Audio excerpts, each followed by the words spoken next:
Hey, cheers, happy Wine Wednesday. Boom! There you go. Happy Wine Wednesday. Mira Boucher. Chin chin. Cheers. There you go. Carl's Wine Club members across the country. Hope Come everyone in, join us. Yeah. So, yeah, happy Wine Wednesday. It is now 5 o'clock here in BC, based in West Kelowna. So for our people all the way over on the Eastern time zone, a nice 8 o'clock. I don't know if you guys have the rainy weather that we have, but we are here feeling chilly. It's a little cold, nippy. So it calls for a good red wine. I want to know what is in your glass tonight. What are you drinking? What are you eating? And where are you tuning from? Also, we are live on YouTube. Go check our channel. Subscribe to the channel because we're having some good stuff coming that way on YouTube. Sandra, happy Wine Wednesday. Thanks for tuning in. So we are excited to have everyone.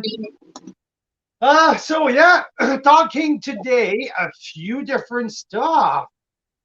So we have some. Oh, I just have a Mira. I'm just going to talk to Mira here for a second. I have a notification saying that some of my destinations. I know. Don't worry about it. Okay, perfect. Let's close that off. Daryl Hickey, Stacks Hollow, 2016 Tempranillo. Look what I got here, Daryl. I don't know if you tasted this, the Simply Noir. Tell me what you think, because I really, really, really like that. I tasted that last night, actually. So let me know. 2019 Simply Noir. It's a blend of Zweigel, Pinot, Gamay, and I think a bunch of other stuff. Anyway, Leslie Harbison is joining here. Happy Wine Wednesday from Calgary. Daryl says that it's fruity. Yeah, but I really like the spice. There's a boatload of spice of pepper who linger for a very long time on the back end. So I really, really enjoyed it. So also, Daryl, thinking of you today, I received a package from Westcott. So their new unopened Chardonnay. I got and I have two other packages on the way as well from Westcott. So yeah, a little sportsy tonight. I'm going full hat and all the stuff. I just had to run out. I just came back. I had to pick up the new car. So Mira just bought a car for the business, right? No, you just bought a car. So we just got a new car. I just came back to get the car. So anyway, that's why I'm all baseball cap here, wearing the Coors Select collar. So we also got our shipment from our wine club shipment with Coors. Oh no, we were live last week when we did it. So yeah, Corselets, because we joined their wine club. That was the first wine club we joined. Yeah. Daryl and Ovino arrived. That's good to hear. There you go. And Ovino and a bunch of people with some Gabriel glasses. Sorry for the little delay. It was kind of in a pinch. We got delayed for the Gabriel glass. Things got hold up at the custom, and anyhow. They're saying that in Toronto it's a shorts evening. Lucky. Drinking Rosé in the backyard. Wow. I love it. Well, good on you, Derek. It's not too much of a short, even if I'm wearing shorts. Woohoo! I think that was mainly out of necessity. We couldn't find the pants today. Maybe because since we moved to Kelowna, I haven't worn a pair of pants since then, We're and I still don't know looking where for they are. So, yeah. Yeah. so it's Totally. warm. It's good for it's really good for for harvesting the red. So hopefully things are shaping great for our Ontario people. Totally. I think I've heard that the 2021 vintage is just as good as the 2020, which was like the vintage of the century. But there's Yeah. more of it. So this is good news. Almost as good, but the crop is bigger, way bigger. Yeah. So good. Accountants are happy. So, hello, Gail. Gail just joined. So, talking about Well, wearing. we're talking about not knowing where the pants are because the weather has been so beautiful out in West Kelowna that we forgot like where we put all the fall and winter stuff, including the pants. I seriously haven't worn pants in many months. Yeah, I think we should start another podcast or a show starting at midnight, and we call it the No Pants app. No, is it something we? No? You know, you Okay. never know if you didn't stand up. People would never know. So Monte Creek here. Gerald's saying they've got a lot of rain, so hopefully that doesn't ruin things. Monte Creek announced their harvest is complete. Wow, that's awesome. They're a bit further north. I know there's a lot of wineries in Kelowna and further south that are still harvesting for another few weeks. So interesting how there's such a variation with just a couple hours between them, right? Yeah, we were in Spearhead. We were at Spearhead yesterday. All the Pinots are in. They still need to bring the Riesling and the Chardonnay for the estate at the Saddle Block in East Kelowna. But all the Pinots are in for Spearhead Winery. I know that our friend at Black Market Wine Company, Rob, has a bunch done yet. But still, they're waiting here in the Okanagan to bring the Merlot, the Cab, and the Syrah from the south. Now we're sitting at the 13th of October, so there's probably another month before the whole thing comes from the Osoyoos, Oliver, and all the way down to Okanagan Falls. So that I know that in the Similkameen, there's a bunch of things coming in already, but still waiting again for the big boy varietal, Cab Franc Merlot, in some place Petit Verdot and Malbec as well. So I have a question. Has anyone here ever participated in a like a grape harvest? Have you ever picked grapes or like participated in a crush session or like been at the winery when they're in the middle of it? It's pretty neat. And Carl and I got to do it last week. Was that last week or a week and a half ago? So we'll premiere a little video about that pretty soon because it's a pretty, I would pay for that for like a day of that. That was amazing. It was a really cool experience. I'm sure if I had to do it every day for like a month, I might not say that, but as a city kid, I thought it was pretty relaxing and amazing. So yeah, Elaine said that she did it, and she also did grape stomp. So that is cool. And you know, we had some grape to bring home for the kids to stomp. Yes, but we forgot. Cheryl says picking grapes has been fun. I found it really satisfying with the little clipper, clip. Oh, it was great. We had I'm with you. So Gail say hopefully next year. Yes, and let us know. Oh, mom is in the house. Mom is in the house. So bonsoir maman, beau bonsoir. Bon, every time when my mom tunes in, it gives me the brain. It reminds me that sometimes it's good for me to welcome our people in French and do a little bit more in French. So, hey, je voudrais dire un beau bonjour à tout notre monde en français. Un beau bonjour à maman qui vient de se joindre à nous. Ce soir, on parle de Marynissen Estate dans la région de Niagara. On va aussi parler de Upper Bench, qui est situé sur le le bench Anaramata. On va parler de Eno Vino. Présentement, on est en train de jaser de vendange. On voulait savoir s'il y a des gens français qui nous suivent. Est-ce que vous avez déjà participé en personne à des vendanges? Si oui, c'était quoi votre rôle? Mira, moi et Mira, on a fait ça la semaine passée avec nos amis à Black Market. On a eu un fun noir. C'était vraiment le fun. On a ramassé, on faisait des vendanges de Pinot blanc. Ce qui est le fun, c'est avec les pinces, d'aller chercher les grosses grappes, de remplir les pots. On a amené les enfants avec nous autres. Fait que c'était une belle expérience de famille. S'il y a des gens qui nous écoutent en français, qui ont des belles expériences de vendange, on veut les entendre. En même temps, je suis en train de goûter un vin qui est assez exceptionnel, merci, qui est très, très unique. On ne voit pas ça. J'ai jamais vu ça nulle part dans le monde entier, en Europe, en Amérique du Sud, au Canada. C'est le seul produit de ce genre-là que j'ai jamais vu. C'est Marynissen, un Cabernet Franc Gewurztraminer. C'est en co-fermentation. C'est une...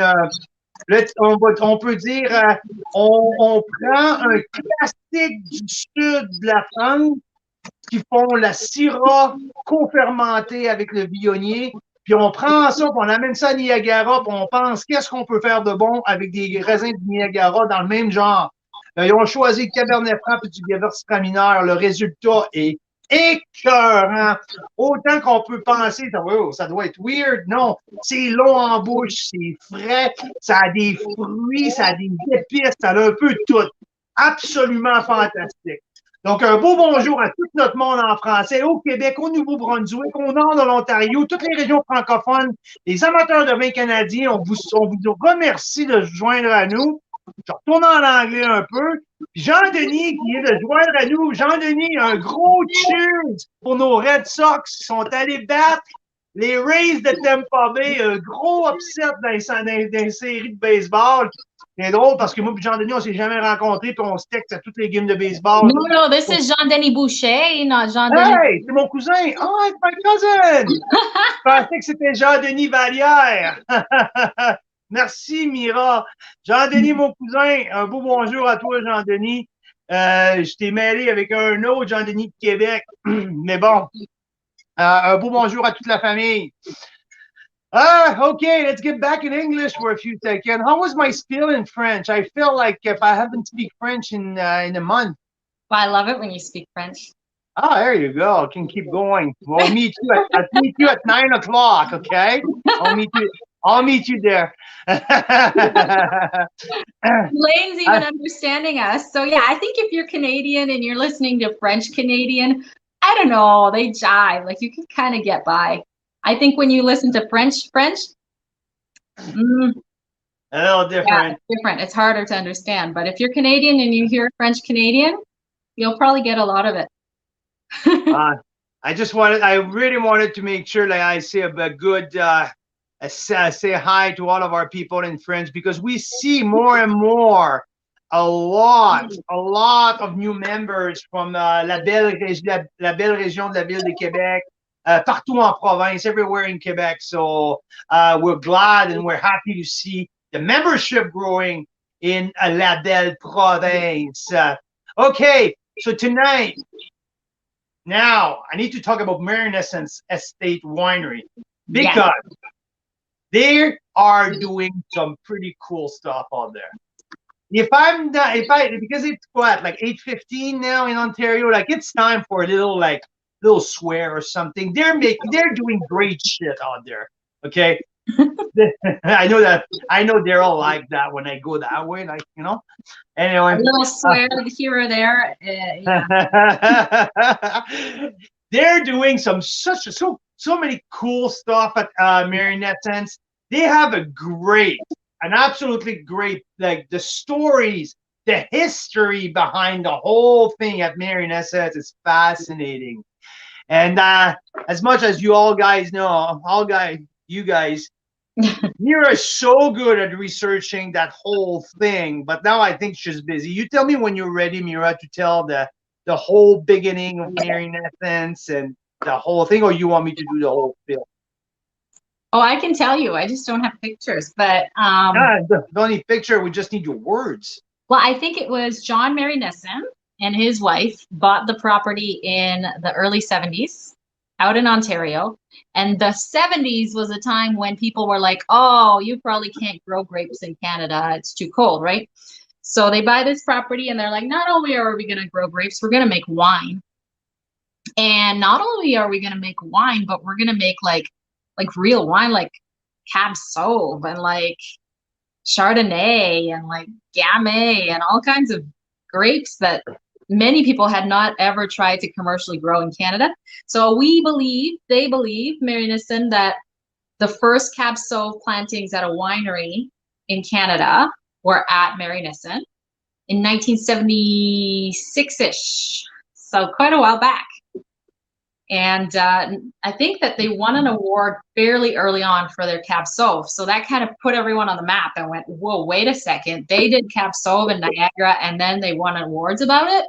Like maybe there's something there. So it's really cool to know of a winery that's so entrenched in the history, right? Because 76, I mean, that's like when you were born, Carl. So how old's the winery? I was born in 86, Mira. Oh, right. So the There you winery's go. like almost 45 or so. I don't know. I didn't. I'm talking about the winery. Okay, I really hate when you do that. I don't think it's fair at all. But anyway, we'll roll with the punch here. I was just talking about wine, nothing else. Okay.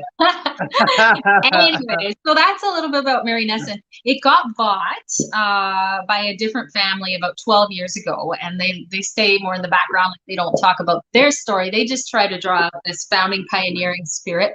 So when we tasted their wines, Carl and I, we really like the Heritage Collection.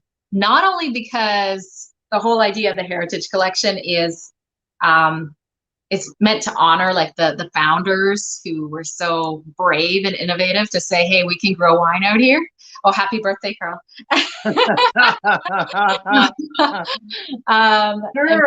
Sure. Wow, yeah, his birthday was back in June, but yeah, he's still a little traumatized by the whole thing of getting older, so he keeps bringing it up. But no, I'm just talking about the winery. Yeah, so the thing is, like the Heritage Collection is meant to honor the founders, John Marynissen and his family, and they for many decades, you know, they led the trail. And then it's also really cool because it's really small batch, like the Cab Franc Cab Franc Gewurztraminer, never heard of that before, is only 50 cases produced, and everything else is under 300 cases. So they're really small batch, which means that you get a lot of quality, usually for way less than it should probably be charged for, because it's all done by hand and it's very yeah. I think the big bulk of their production is in the entry level series, the one that they found at the LCBO. There's a different label. I don't think I kept one of that bottle, but anyhow, but when you go with the, like just to mention, right, when you go with the Heritage series, that's the that very small batch of wine, and they make some like different stuff, really different. But in my book, it's good to make some. It's a very fine line of being different, because it's easy to find a different recipe than just put some shit together and say, hey, it's maybe not really good, but I'm different. I'm the only one to do that. The key part is to do something different, and it turns out absolutely amazing. That's the key here. And that's because what do you do if you make 100 cases of something and you can't put it out there because the experiment goes awry? I bet you that happens, but we never hear about it. Oh, that's for sure. That's for sure that happened. Yeah. But that in this case, it didn't happen. In this case, it's awesome, right?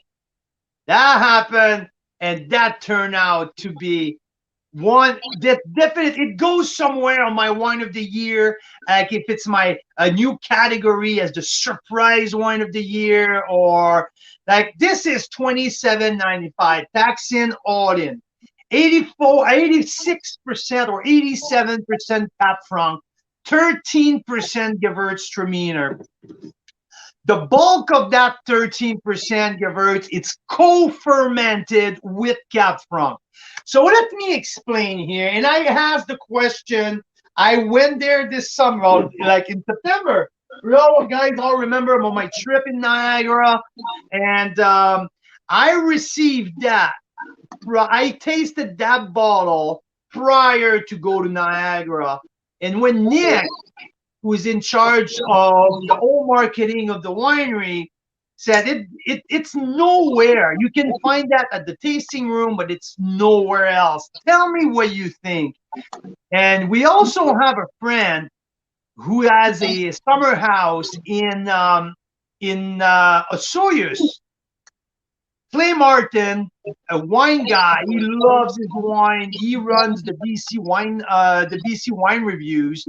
So I took that bottle and I tasted Clay on that. I said, tell me what is that, and tell me what you think.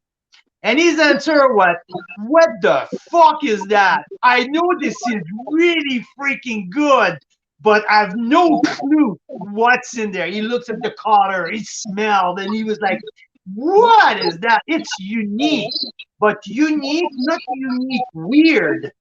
It's unique good. That's the whole thing. Fresh. It almost drink like a Gamay. Sometimes a lighter Gamay, you can put it in the fridge a little bit, drinking fresh. But with that, it's full of little berry fruit, lots of flower. It's super floral. And there's a boatload of spice at the end. Some blueberries gonna at some point show up in the flavor profile. I even got a little bit of milk chocolate or something. The flavors are going all over the place. But again, many times when you taste something and like the flavors all over the place, I call it a disjointed wine. Like it's kind of weird and it's like hit all over the palate. You're like, whoa, not for me too much. No, there's a sequence in there where everything flows, like the flow It makes of the sense. Yeah. everything makes sense. Even if it doesn't make sense, it does. So it's kind of weird. So, Sandra thinks it's Carl's birthday too. No, or she's asking if it's not. It's not. We were just talking about how Marynissen was started in 1976, and I said, "Isn't that your birth year, Carl?" And he was like, "No, because if you're 29, you were born in, I don't know, 86, 96, so can't be 76." But we were just full disclosure. Yes, I was born in 76. I'm an Olympic kid. During the Montreal Olympic Games in Montreal in 1976. So there you go. Yes, I was born in 76. So now do the math yourself and deal with it. Okay, let's get back to that special bottle.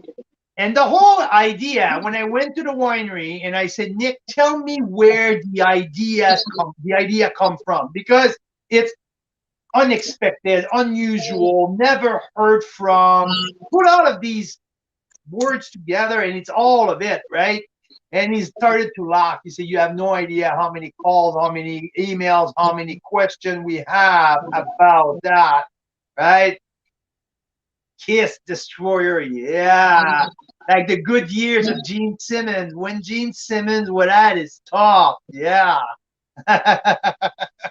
You're talking Carl's language, fond memories. Oh yeah, absolutely. So, and Nick was like, okay. So they were looking for something unique, and they took the idea from the southern Rhone Valley in the region of Côte-Rôtie, in Hermitage. I mean, in the northern Côte-Rôtie, in the northern Rhone Valley, where there's that classic Syrah Viognier co-fermented. They've been doing that for hundreds of years. And again, just to put that in perspective, when you blend different type of grapes together, you blend it, you don't blend it right away. You ferment the grape all separate in different vessel, and when the grape juice is turned into wine, so fully fermented, after that, you I should stop reading the comments. When the grape juice is turned into wine, sit into their own vessel, they do the blend after. But when you do co-fermenting, that's when you press and you throw everything together and you co-ferment different grapes together. So they took that idea from the Northern Rhone Valley in France of the Syrah Viognier, and they did something Niagara style. So they talked with the winemaker, and they're like, okay, what should I do? What should we pick in the grape that we're growing around here that we do very well, and we can build our reputation into something special and unique? So the choice was, there's Pinots, there's Gamay, there's Cab Franc and Merlot and Cab Sauv. These are the 5 red grapes that they grow. And they can get their hand on a pretty decent amount of grapes around there. And they said also, okay, let's do Cab Franc. Cab Franc is up and coming in Niagara. Cab Franc has a lot of potential. And let's do co-fermentation with something else, what it should be. Co-fermenting with Riesling didn't work, with Chardonnay didn't work. And at some point, someone says, how about Gewurztraminer? So they tried it. And the result is that. That is pretty darn cool. So I rated it 92 points. Again, that's probably one of the wine that I wish that I had a bigger set of balls, bigger set of stone here, that I could have rated a little higher, because I think it's more than 92 points. But it's so unique and so different that, anyway, I settled for 92. But this, for me, it's the rock star of that pack. For many reasons, because of the flavor profile, before the length. This wine lasts when you taste it, and it goes on and on and on. There's a floral component that I just cannot fully describe, if it's violet, roses, or I'm not sure exactly. There's a little bit of herbs and dry meat in there, a little bit like salami or a little bit like prosciutto. And these mix of berries and plum and the spice. The spice to me makes the special part of the whole thing. The spice hangs for our white pepper, black pepper, cloves, cinnamon, chili flakes. There's almost like a hot, spicy part of it. It's crazy cool. Everyone that I tasted, I took the bottle to our friend Clay in Osoyoos. He almost shit his pants. Him and Joanna, as well, actually his wife as well, really he was like, oh my God, this is so cool. We took it to our friend Rob, the winemaker at Black Market. There was a bunch of people there. We tasted a bunch of people there. Everyone was like, oh, and so as a wow factor, it's incredible. So we're happy. There was no way that Nick at the beginning wanted us to feature that. They didn't have enough, only 50 cases. He wanted, and I begged him and I bugged him for so long that he said, okay, fine, you're good to go. You're good to go. So we have that for the membership. I have probably another 6 bottles coming my way, because I just want to keep a few bottles around here. It's just too much fun. I just like that wine too much. So that's for that part. Spent a lot of time. But they also have a bunch of different stuff. They're sparkling, the Charm Rosé, and we're featuring the Charm sparkling regular Charmat method on this one. The nose is just so sexy. That's the kind of bubble that if you want to impress the wife and you don't need the big, expensive bottle of champagne, that's what you go for, because the nose is just so pretty. Mango, apple, honey. There's so much like beautiful, not too complex aromas, but just like it smells just sexy and amazing. The mousse doesn't blow up right away. It's just a little bit more fine. Even if it's Charmat, sometimes Charmat, like I feel like the mousse just like explode in my mouth and I almost want to come out from my nose. And I just think it's too much. That's my biggest problem with Charmat. But here, it doesn't just explode, like it sparks. It's sparkle. It's sparkle. So it's just well done. A little bit of flavors of pineapple, but there's also green apple to bring some acidity in there. So great mix of citrus and tropical. Good length.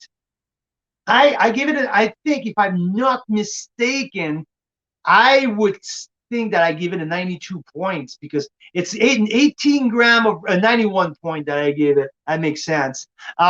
18 gram of residual sugar, but it's mainly because of the fruit of the varietal Rieslings, Gewurz, Muscat.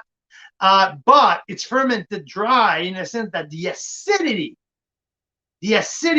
is just so bright that completely balance out the little residual sugar from these grapes. So awesome. Really, really, really good. Food friendly. So there's that. There's the Riesling. The Riesling is slightly off dry with great.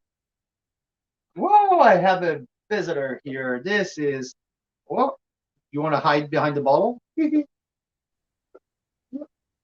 So we're talking about birthdays earlier. No, it's not my birthday, but it was this guy's birthday yesterday.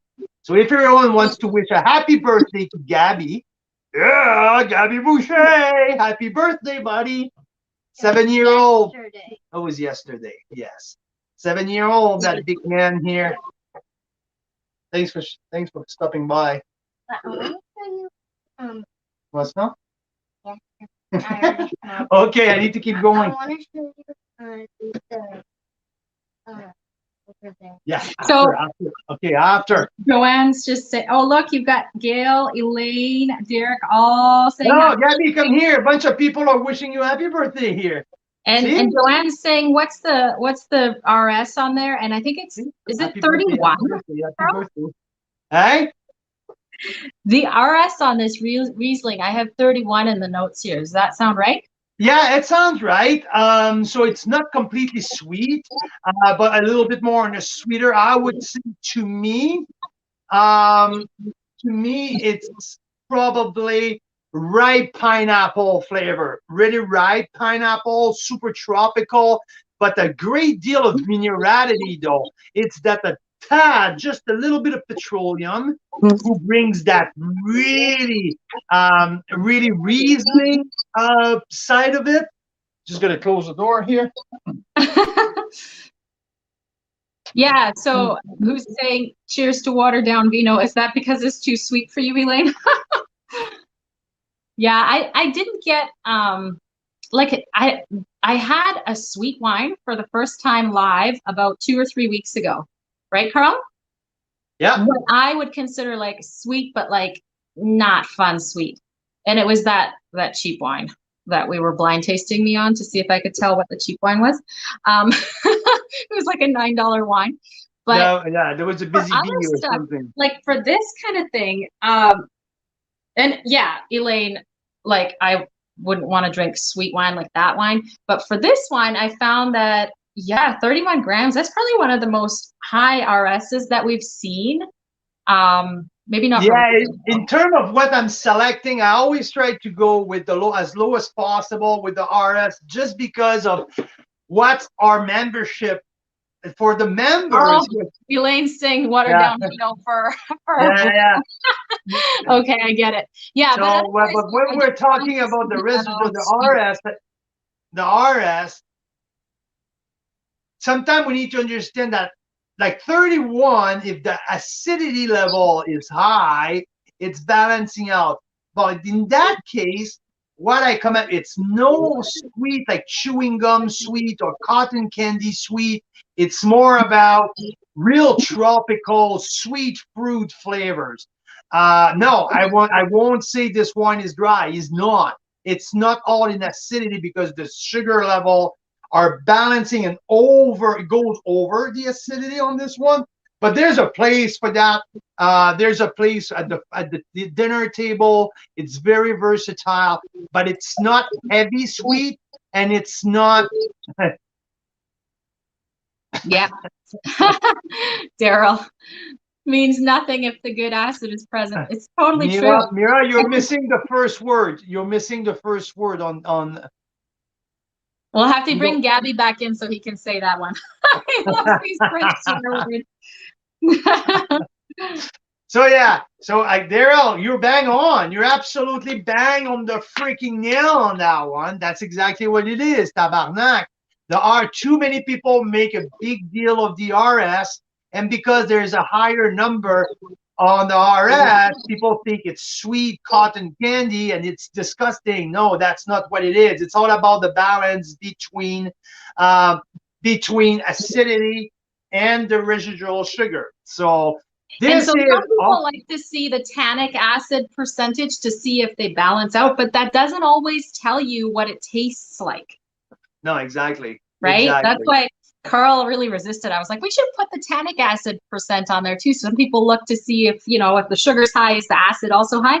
And he's like, no, it never correlates to what really tastes balanced. So there's the tartric acid, and there's different other acid that comes into the compound, and it's a blend of all of these component, chemical component. There's everything ends up with the numbers, but at the end of the day, it's the balance between the fresh, natural acidity and the residual sugar. So anyhow, here is where we're at. With the Riesling, I went with an 89 points, on the verge of a 90 with that. And I just thought, like I said, it's tropical. To me, these are sweet fruit, mostly on pineapple, but there's that little petroleum who can bring that typical, and there's a good minerality as well. So here, now we have the Pinot Noir Rosé, who is delicate. True reflection of a nice Pinot Rosé. Ontario makes so many of these, and the price is absolutely perfect. This wine is a gem in the sense that for the price, the quality is so high up here, and more, like, let's go back 5 years ago. People were drinking rosés between May and August. When September hit, the rosé market collapsed, and it's, let's talk about rosé in April. So I get a few bottles for May, and I'm going to buy it by the case in June and July. Now the trend have changed, the quality of rosé have changed, and now it's rosé year round. So yes, full side, but also the food. For me, why I love rosé so much is for the food pairing component, because rosé is like a jack of all trade. You can pull a bottle of rosé with so many different dishes. I like rosé with pork teriyaki. I like rosé with chicken barbecue. I like rosé with East Asian food. I like rosé with Cajun food. I like rosé with nothing. And I like rosé with my wife at 10 o'clock at night. Whoops. Nah, I'm just joking. I don't drink. Ha ha ha. My God, yeah. So yeah, I love rosé different ways, and I think more and more Christmas dinner. Yeah, absolutely, Derek. You're bang on. Rosé with the turkey and the stuffing, and this is a good one. I would say, to me, I would not flinch. I will not blink to pay $30 for that rosé. Absolutely over deliver the expectation. And one of the wines that we had, and it's not on the pack because they didn't have enough quantity, and they did a rosé of Pinot Gris skin contact, basically an orange wine, without cutting it an orange wine, and without having that. Too many times an orange wine has that funky, too geeky type of flavor profile. It's weird, and it's cool because it's trendy, but it's not really good. No, it was really freaking great. It was great. It wasn't it? Yeah. That's the one I really wanted in the pack, but we couldn't have enough. But yeah, Didn't have enough. Yeah. I think It happens to the best of them. But yeah, it's a skin fermented white. See, just to prove that I don't drink, I still have a little bit of the bottle from when I tasted the bottle. he tastes, but he doesn't drink. Yeah, taste a lot.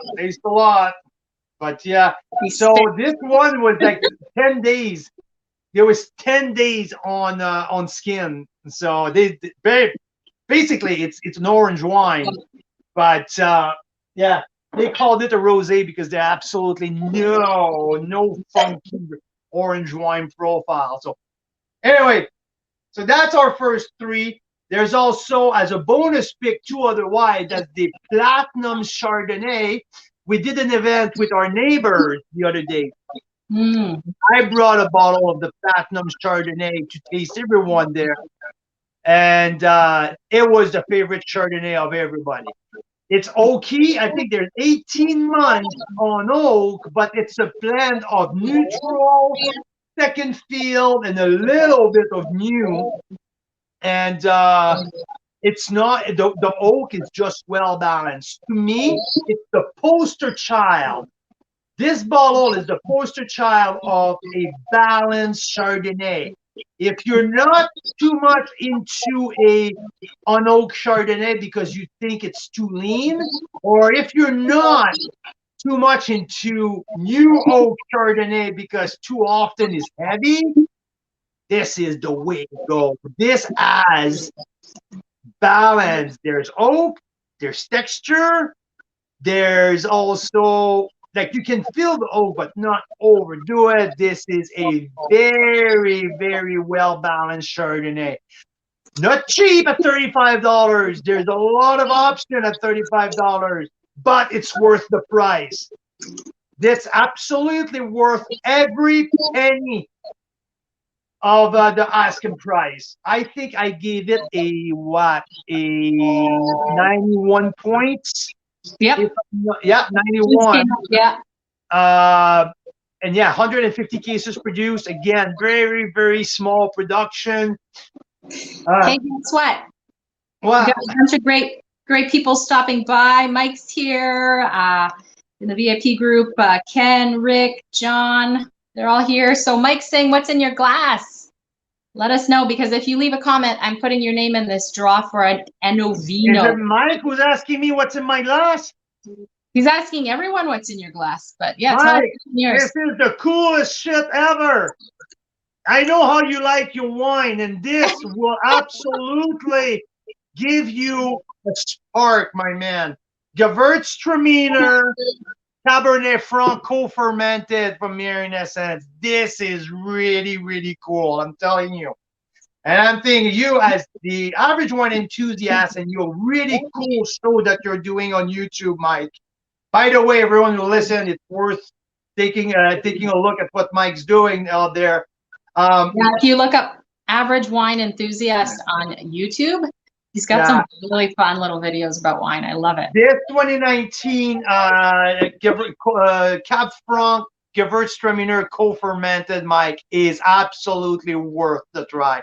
Marcel was with me at Marynissen when we went there. And Marcel, please tell our people how mind-boggling that Cab Franc Gewurztraminer is.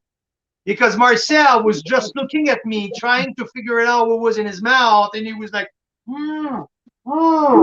like, that was absolutely crazy. So here, what's Daryl saying? Chardonnay that's gently spank. Yeah, yeah, yeah. So not Yeah, no, too. I like that. You know, like your wife doesn't like it too rough, so you know, like you do, like you go easy, but once in a while, just a little something, just a spark. Yes, that's exactly what it is. What we're talking about oak.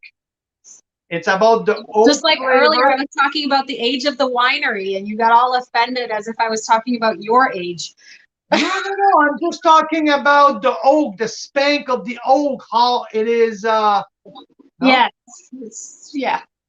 Sure. Okay. Okay, too much, too much.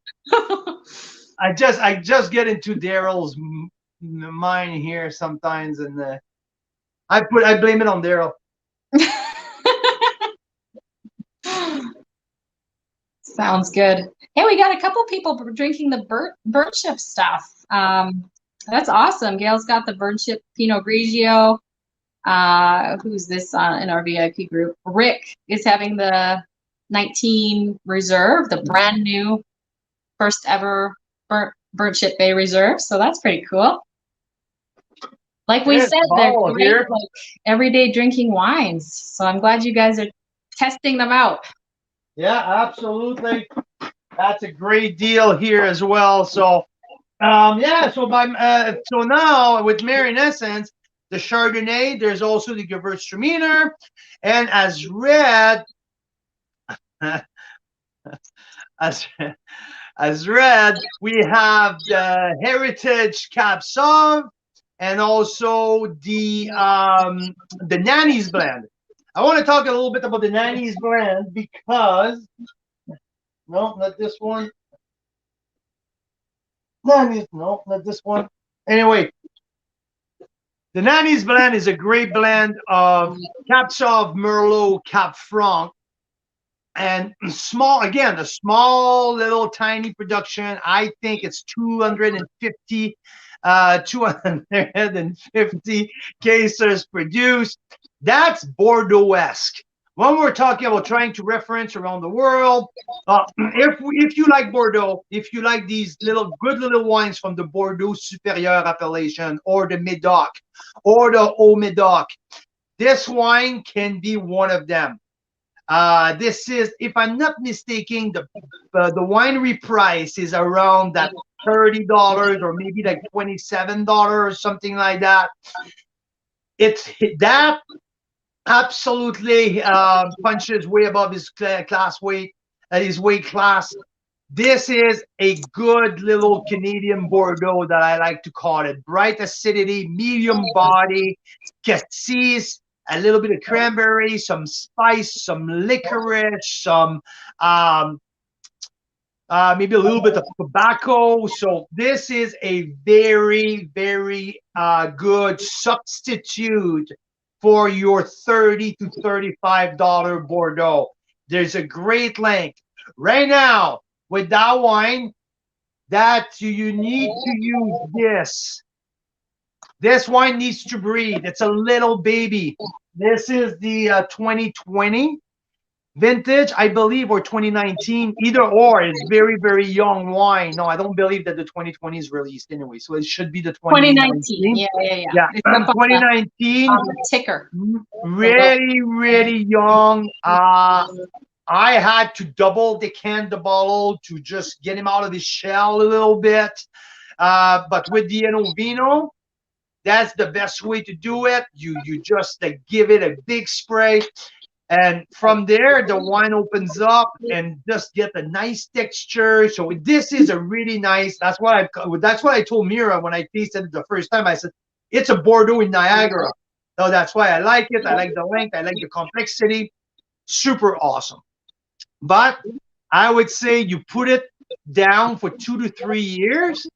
And when you hit 2024, 2025, this wine will be rounder, smoother, and then it would get a little bit more spice, a little bit more, the fruit will just round up a little bit. The structure would just be a little bit more friendly.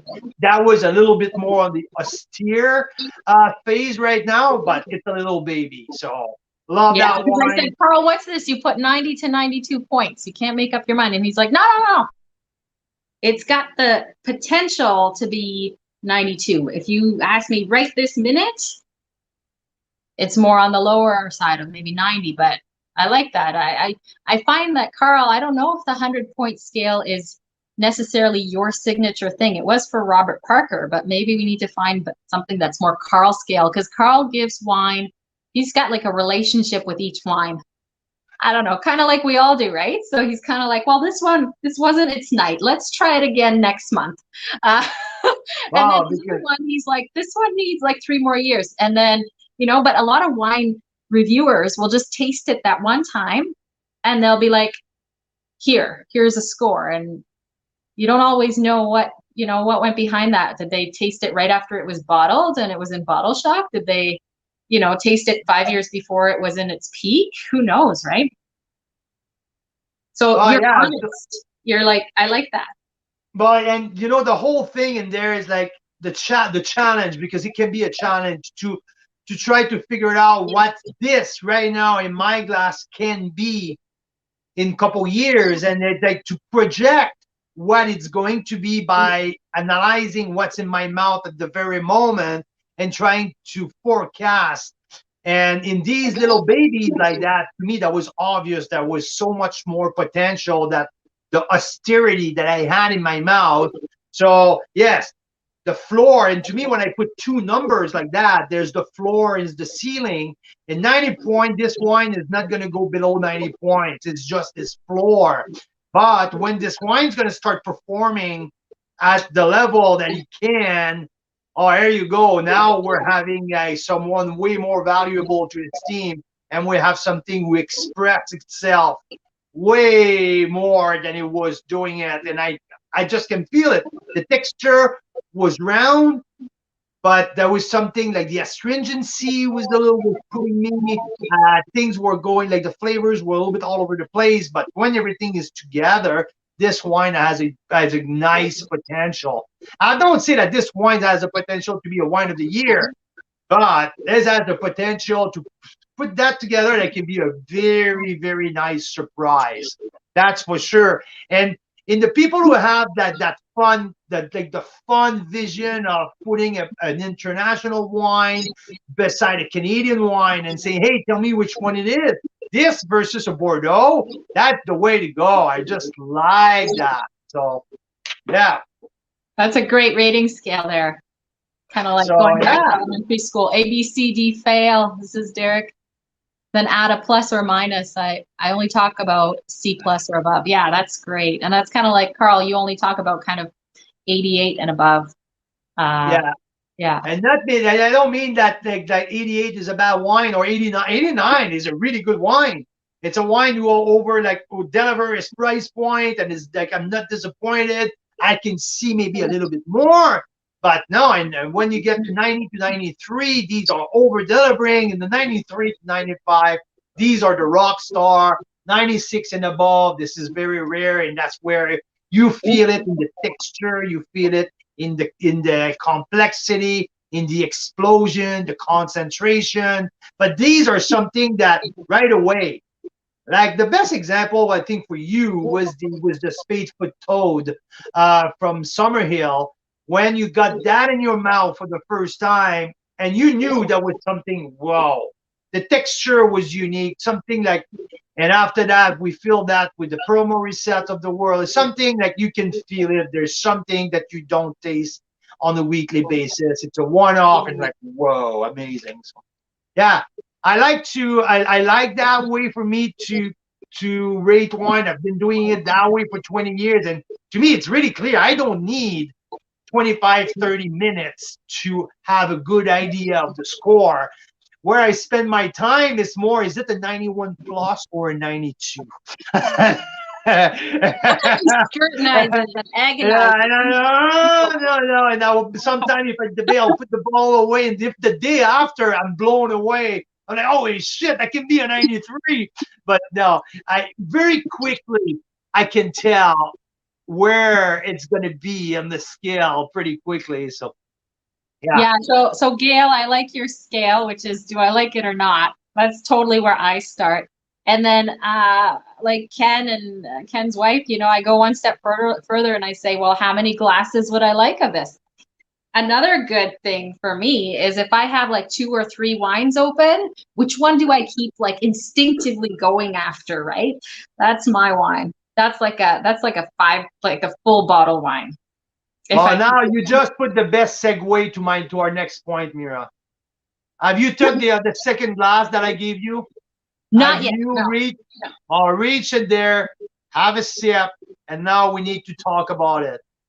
This one's almost done, so good timing. Excellent timing. And I think that Daryl, I'm talking to my friend Daryl Hickey here. I know you're still there. Now we're talking Pinot. And I know you open your ears, my friend, because wow.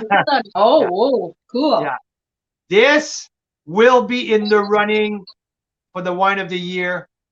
This will be in my top 10 unless that something crazy happen in the next couple months and all the wines. But this is a heck of a wine. Holy shit. Wow. I opened that last night and this is a bomb. So no, what I'm do just we looking have? at it because in the glass it looks so like consistent, like whatever you call those. The legs are obvious. I don't always notice these things. This is Grand Cru Burgundy level. For Pinot Noir. Grand Cru Burgundy level. Okay. Which for people like me, Carl, means what? This is Pinot Noir Reserve from Upper Bench Winery. This is the 2018 vintage. Wow. Wow, absolutely wow. I was tasting through the whole selection yesterday, and there's some good wines in there, and just say, well, which one's going to be the rock star of that pack? And I'm going through and like, okay, these are good wines. And when I got to this, the last one, I was like, whoa, things that you were sleeping, because I was like about to say, hey, taste that. It was, yeah, no, this is a heck of a wine. Look at the difference of color. Well, what was the first thing I was having? It was the Gewurz, the Cab Franc Gewurz from Marynissen. That's a completely different thing. Oh yeah, completely different thing. It's not even, but just because I wanted to introduce our feature for next week. And anyway, I will have talk about Upper Bench. So next week we're featuring another small winery from the Naramata Bench, just outside of Penticton, BC. The Bench is pretty famous for their 25. I'll be right back. I need to go get a cord. Oh yeah. So I thought you were telling me to shush. I'm like, why? So the Bench and Upper Bench, I tasted my first Upper Bench wine maybe 5 or 6 years ago. Anyway, Pinot Blanc was my first time. The first time I tried any wine from Upper Bench. It was like, wow, the chards have always been good. Their Pinots were good. And I haven't tried their reserve, their estate line. I had once a Merlot estate, and I thought it was pretty good. But that Pinot estate Pinot from the 2018 vintage, it's something else. And sometimes when we talk about Pinot, a lot of people will think it's a light type of wine. Good with poultry or fish or nothing too big. No, if you had the chance to discover some Cru Burgundy before, especially some Grand Cru, who are usually from the $70 up, you realize that there's some full body Pinot, not full body fruity, full body structure wise. We're talking about acidity. We're talking about tannin. We're talking about astringency, the whole thing, and texture as well. So it's dark. This is not the little light Pinot from, let's say, let's say from the bone, from the Côte de Bone. This is more of a Charlemagne or a Montrachet or this is something really, really good. For me, the tannins are grippy. There's some oak.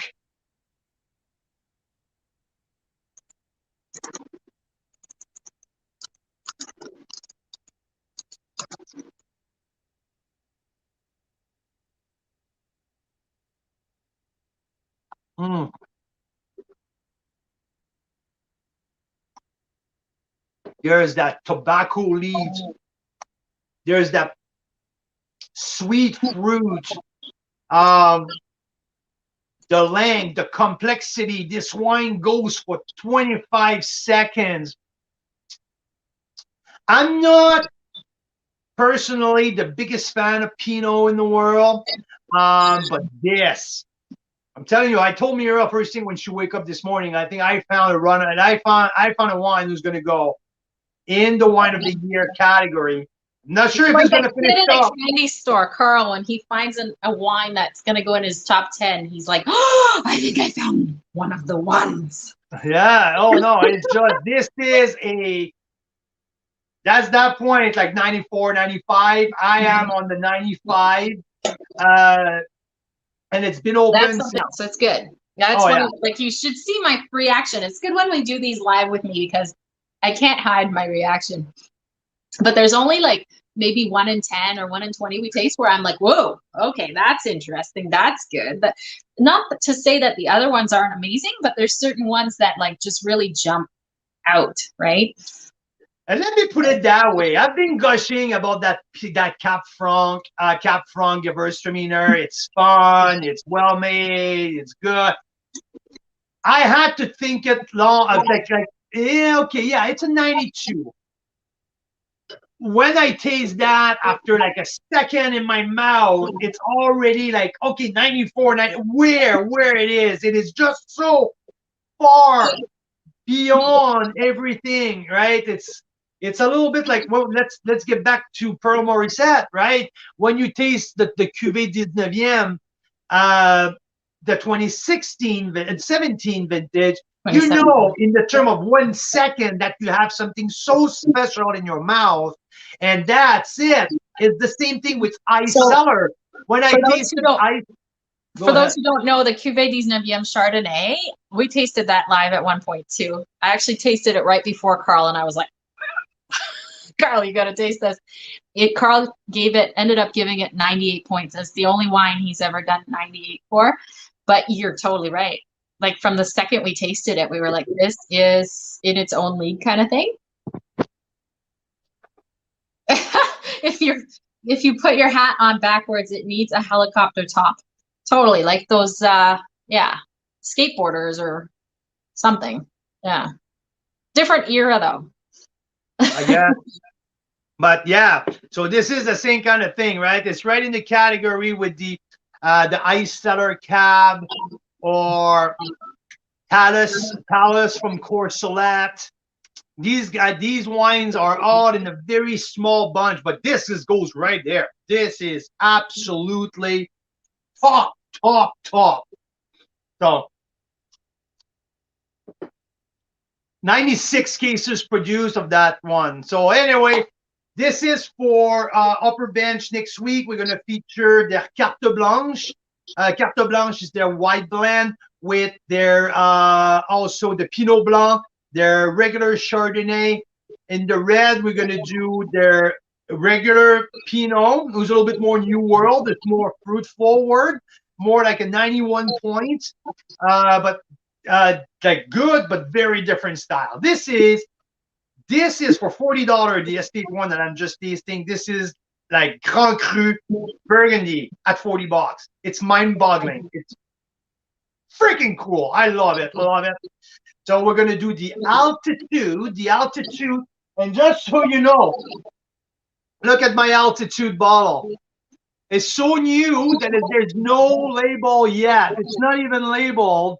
because the 2018 altitude, it's brand new. It's going to be the new release. It's not going to be available anywhere. They're labeling next week at the beginning of our offer just for us. So Carl's Wine Club and Upper Bench are going to crush it next week. So we're going to do Merlot, Pinot, and Altitude with Carte Blanche, Chardonnay, and Pinot Blanc for the Discovery Pack. And we have a 3-pack of the Estate bottles. So it's going to be an Estate Pinot, Estate Merlot, and Estate, guess what? Chardonnay. So somebody doesn't like Chardonnay. that's the Estate Chardonnay that I'm saving for next week to taste live with you next Wednesday. So yeah, so that's coming up next Monday, about Sunday for you guys, the VIP. That's coming. Upper Bench. We are excited about that. It's going to be awesome. But keep in mind, this goes on my top 10. That's for sure. So Cool. good. There's some So amazing fun things also coming up with Carl's Cellar, a new thing, right? So sometime in the next week, we're going to announce that. And basically, it's a little bit like the Netflix for Canadian wine, a little more personalized recommendations. And also for members, it's like a cellar that you can go to and pick up wines anytime. You don't have to worry too much about things not being available or what have you right away. Like most of our weekly features are done within a week. With Carl's Cellar, it'll be more of an ongoing thing with different things coming and going, maybe some new releases, special wines. So it's a little bit more like a cellar. That's why we called it Carl's Cellar. yeah, and also we're going to be these little like flash vertical, horizontal, back vintage, and you can tune in, and we're going to send you codes so you can watch the tasting with Mira, Carl, and the winemaker. Like some cool stuff like that coming your way. Gail has a good question here. I'm not a big Chardonnay fan. How can I learn to like it? And we've heard of this. We've heard of the ABCs, the anything but Chardonnay fans. I right? think there's a big difference, Mira, between an ABC and someone who's just not really enjoying it now and ask, how can you help me? An ABC, it's a the opposite to me. ABC would say, don't want to try. Now, give me anything but Chardonnay. Like, I don't want Chardonnay. I hate Chardonnay. All Chardonnay are not good. The way that Gail's asking her question, she's super open-minded, and she would love to like Chardonnay. And that's not an ABC to me. To me, she's a person who would she looking for the right product to convert her. So here is my my suggestion here. Keep trying. And keep trying different style of Chardonnay and different regions of Chardonnay. My advice to you, or not advice, I don't give advice to anyone but my kids. My suggestion to you would be maybe once a week, you stop at your retailer, or you keep ordering on Carl's Wine Club. That's a good idea because they're often Chardonnay. But you try a different one every week from a different region. And try to look for oak, also cement, concrete egg. There's so many different stuff, or wild ferment. Wild ferment to me brings such a different perspective. Oak has such a different profile than oak profile. So if you never had the chance to try an oak, get out there and try to find a bottle, and it's easy now. There's a lot of producer who does oak Chardonnay. Try an oak. Maybe it's going to be your platform to discover something new, and from there you can keep growing. Or lightly oak if you didn't really like on oak, or you can go fully oak, but that's where some people need some times to get to the fully oak, and the fully oak needs to be balanced, and some needs more time when you're on the fully oak profile. So to me, it's keep trying, but try different style. And I would start with the unoaked Chardonnay. So Gail, I have an idea for you too. Like what's helped me a lot with understanding Chardonnay or any new varietal I don't know a lot about is to try them side by side, because it's one thing to taste one each week, but sometimes when you have, let's say, 3 or 4 open at once, you really see the difference between oaked and unoaked, between wild ferment and regular, wine. And so it might be a good excuse to get together with some friends, and each one brings a different Chardonnay. And if you want recommendations, or for Carl to drop by, like he could just zoom in with you guys for half an hour or something and chat about what you're tasting and what you like and what you don't like and stuff, because that's always fun just to discover that. Yeah, no, I love when my wife. Because you're a VIP. If you ever reach out and say, I want to do that, Carl, he'll be like, yes, I'm there. Like one of the complimentary fun things we do with members. So I guess so. We've done that with people. Absolutely. No, I'll be there. I love doing that, especially with chard. So yes, I can send you a list of what to try to make sure that we're putting side by side different style. Derek has a good point. South African Chardonnay. It's a good way to start. They're light, they're well done, and they're very well priced. But if we want to stick with Canadian, guess what? There's many different regions in Canada who produce Chardonnay and can be put side by side. There's so many different style here. So yeah, absolutely. Okay, 6:15. I think we have some sushi to go through. There's a bottle of Riesling in the fridge. There's a bottle of bubbly in the fridge. And we are going to crush some sushi tonight. I'm still gushing of that Pinot Noir. The taste is not going anywhere. It is just so freaking fantastic. Love it, love it. Did I see New Zealand Chardonnay on one of the comments, Mira? New Zealand as well, Daryl's saying. Yeah. Daryl, if you haven't seen the documentary A Seat at the Table, it's a documentary focusing on Chardonnay and Pinot from New Zealand versus Burgundy. The evolution of the Pinot Noir and the Chardonnay in New Zealand. I think it's on Netflix, and it is pretty freaking awesome. I watched it and I was blown away. I would say watch that. It's amazing. So yeah. Yeah, it was a good one. Okay, a good show. Except I didn't put Marcel Morgenstern's name. Marcel, if you're still on, I'm really sorry. It's just I figured Marcel pretty much invented the Vino. He designed it here in Canada.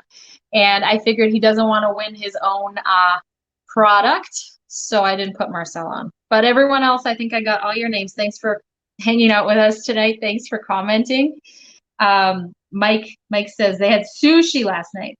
What was the title again? A Seat at the Table. And Greg, I didn't have your name. I'm gonna add your name. And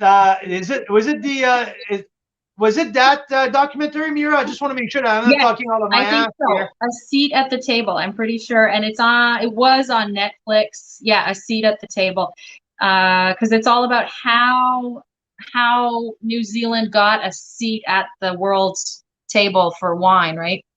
It's pretty interesting. Yeah, they interview people in France, and then they interview people in New Zealand, and then they talk about, is New Zealand really at the level of like France and other wine producing countries? I think we need a movie like that for Canada. I know. Since we watched that documentary a year and a half ago, we talk about that. We want a seat at the table up here. Every time they give us a seat, we're freaking bringing back a international award. The only thing we need, it's bigger balls to be part of these freaking contests, because we make the right juice to make an impact on the international. It's just we're not confident enough to get out there. Yeah, we just need a seat at the table, and Canadian wine's kicking butt. Absolutely. Go ahead. Where's the Vino? Do you have it around? So this is basically like an aerator, but it's also a sifter. So a stopper, a pourer, a strainer, a sifter. Not a And sifter, a strainer. A sifter is for like flour. A strainer takes out, like if you have an older wine, sometimes they have little sediments in it. Or if you have like a supernatural wine that hasn't been fined or filtered, it has little crystals and stuff at the bottom. So it'll filter those out so they don't leave residues in your glass. The best part though is the aerator. It basically, like, it's like decanting your wine. It's like leaving it out for a few hours, and it rounds out all the edges and makes it way more enjoyable. It makes it smoother. And if it's like a younger wine, like that one we were talking about, which one, the Nanny's blend? The Nanny's blend. From Marynissen. Yeah, this one, if you tasted them side by side, the one that's been through that little pourer spout, the aerator, it will taste way more enjoyable. Couple more thing on that. It's the pourer. It's always like there's the like it helps to pour it properly. Okay, there's no drip, and also dishwasher safe. That's a big deal. Thing. That's a big. A lot of the other ones on the market right now, if you go like on Amazon and you look up like wine aerator, they're all plastic and they can't go in the dishwasher, which drives me nuts because you have to buy like little pipe cleaners to clean them or something. It's silly. Yeah. So Greg's saying supernatural wine. No, I meant like super space natural. the one that I call the cosmic wine. You start elevating as you sip. Yes, you have otherworldly experiences. No. Anyway. All right. Well, here we go. Let's see who wins. There you go. Who's going to take that home? Who's going to take it home? Elaine! Woohoo! Congrats, Elaine. That's awesome. There you go. Elaine, this is yours, Elaine. We're putting that in the mail tomorrow for you.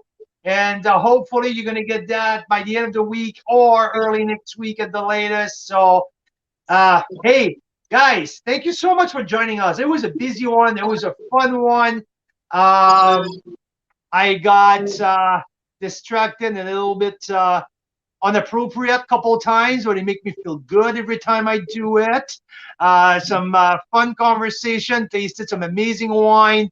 So Marynissen's offer is going on until tomorrow, so make sure you get your pack. Especially, I want to remind everyone that you can custom your own pack.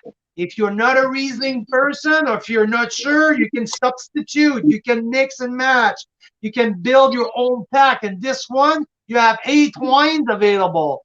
So yeah, that's always a feature with the club. And yeah, thanks for sharing on Facebook. We're having more and more of action in there.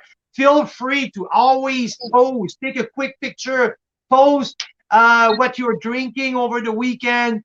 Keep joining, tuning with us. There's many great things. And YouTube, we are attacking YouTube in the big way. So keep watching what we're doing on YouTube. Subscribe to our channel. And yeah. Awesome. Well, thanks, y'all. Have a fantastic night. Cheers. We'll see you next week, chatting what Upper Bench and also the new Carl Cellar project. See you next week. Have a great night.